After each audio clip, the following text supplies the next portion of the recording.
Ever since he came into our lives, he became one of the family. But now he's gone. With Fond Recollections memorial plaques and website, we can upload all our photos and videos of him. Visit fondrecollection.com today and cherish the happy memories of your loved ones.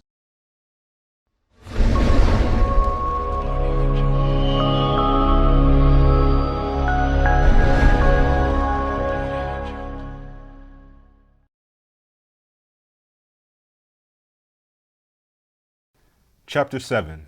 Rebellious Workforce. ICU Supervisor India Davis was in a bind.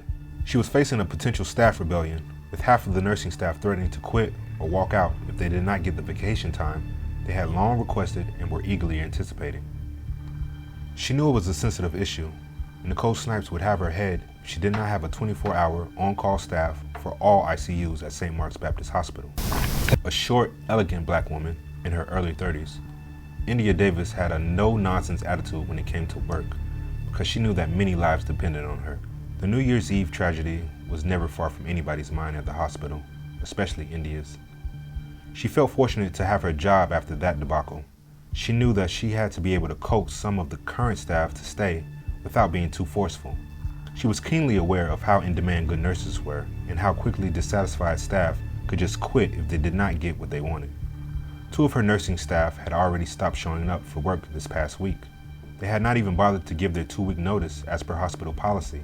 They simply stopped coming to work. India had gathered all her nursing staff in the break room and decided that the best way to try and convince them to stay was to appeal to their humanity. Many people choose the nursing profession because they generally want to help people. She did not want to think about the fact that many people also joined the nursing profession because it was one of the best paying jobs in the entire country.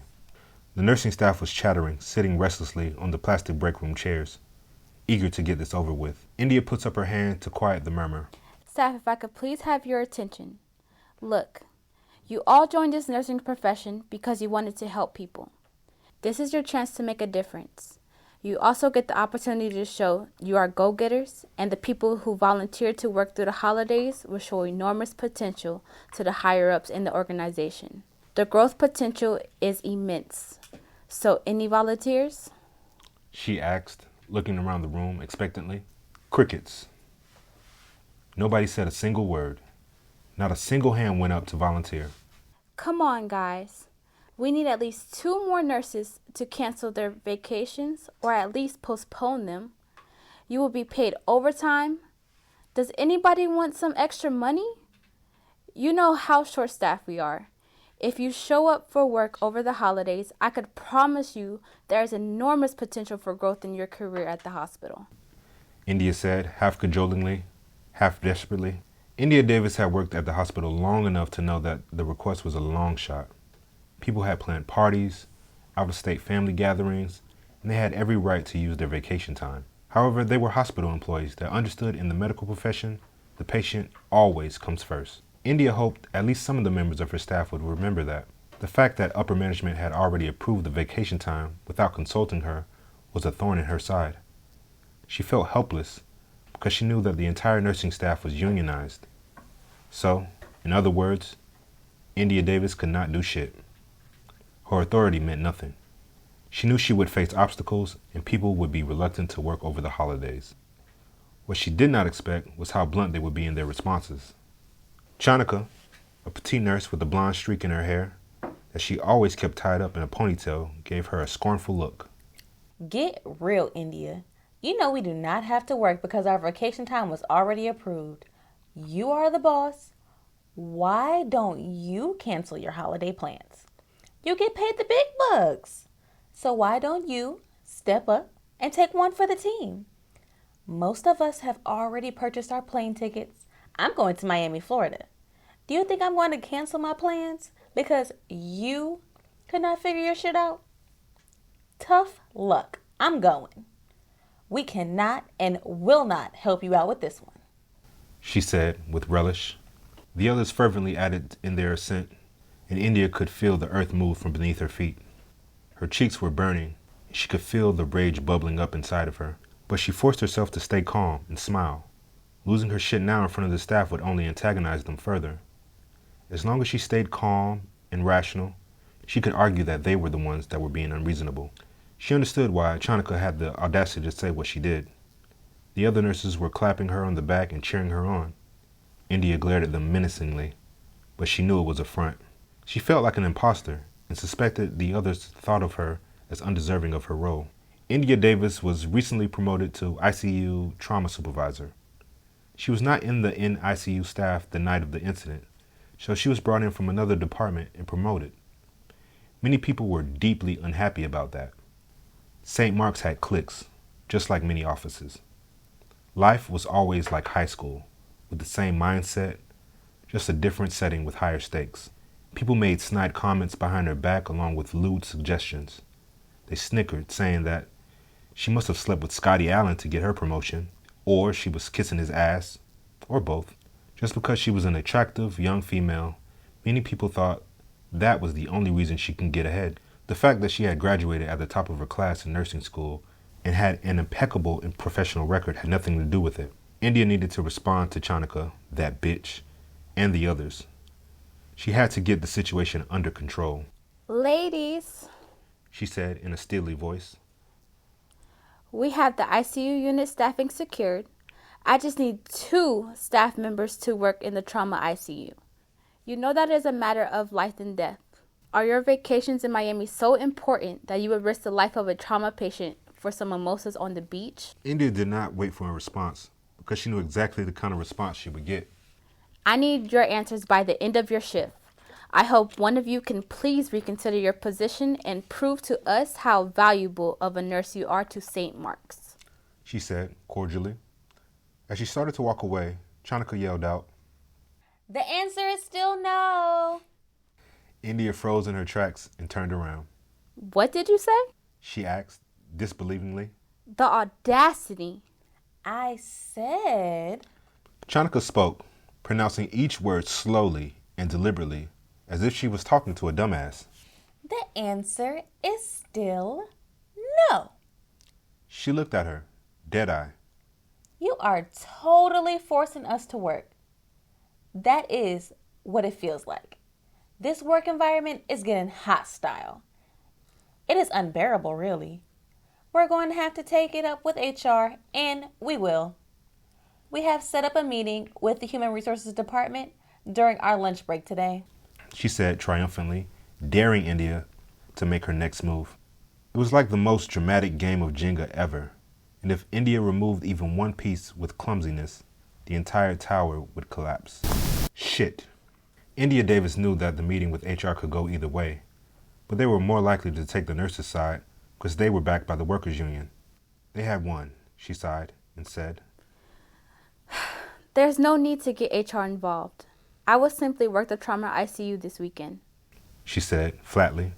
India's admission moved some of the staff as they guiltily shifted around in their seats. Fiona, a shy brown-haired person who wore thick black-rimmed glasses, quietly said, Are you sure you can work that many days in a row? She asked meekly, feeling bad about the situation. That's like 10 straight days of work. Chanukah glared at Fiona. She has it. She's the boss, right? That is why she's getting paid the big bucks and we are stuck with peanuts. You got to earn the money they pay you, right? She snickered. Have fun working this weekend, girl. You can see my pics from Florida on Instagram while you're in the break room, if you get a chance to take a break. Otherwise, I will show them to you when I get back. India sighed and left the room. She knew she had a long road ahead of her. She made a mental note to speak to Fiona privately. She could convince her to stay. St. Mark's was facing staffing issues all throughout the hospital, not just the ICU department. It was the trickle-down effect that made its way down to the least noteworthy departments. Even the mailroom was short of staff. Mailroom supervisor Victor Diaz was the hospital's resident heartbreaker. He had a reputation for leaving a trail of broken hearts wherever he went, with the nurses either fawning over him or crying over him once he was done with them. He had several girlfriends in different departments in the same hospital and thought he was slick enough to pull it off. He was. They eventually found out about each other, but not before Victor had gotten in their pants. Victor was not feeling particularly like his Casanova self that day. The staffing issue was serious. He had to lead a meeting with his staff about who would work from the 4th of July week and throughout the holiday weekend. The mailroom staff had gathered around his office. Victor sat down at his desk and cleared his throat. Guys, if you can all please have a seat. he said, motioning to the row of plastic chairs he had arranged in the room for this meeting. We must discuss the staffing for the holiday weekend. You all know how short-staffed we are. We do have limited overtime available, though.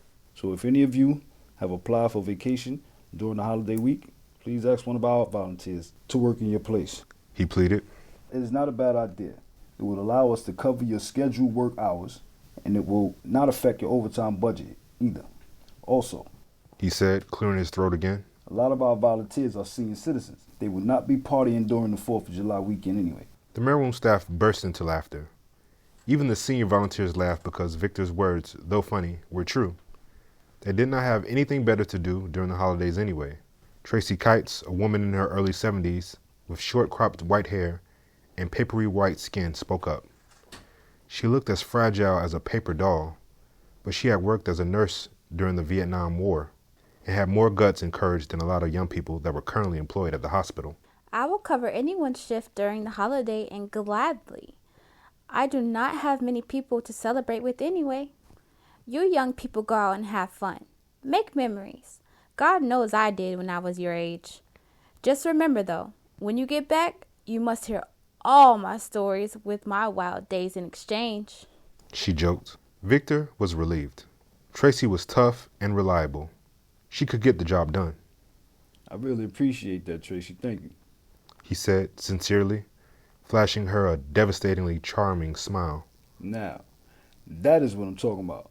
I wish all of you were like Tracy Kites. Tracy blushed and smiled as the rest of the mailroom applauded her. It is settled in. Tracy will cover the mailroom and package deliveries at the hospital over the holiday weekend. All paid staff, do not forget to clock in and out. I will not change anybody's time card. So if you want to get paid correctly, you better properly clock in and out this week. Victor instructed.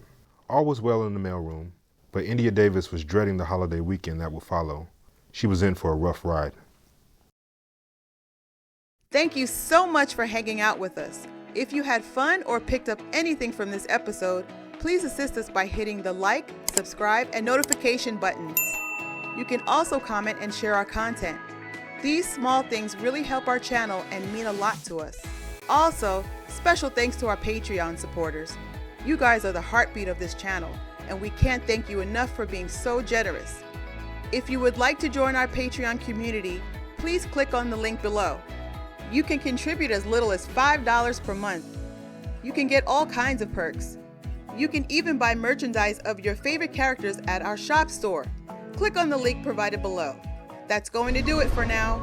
Until next time, remember you are cherished by us. So be kind and know that we consider you as family.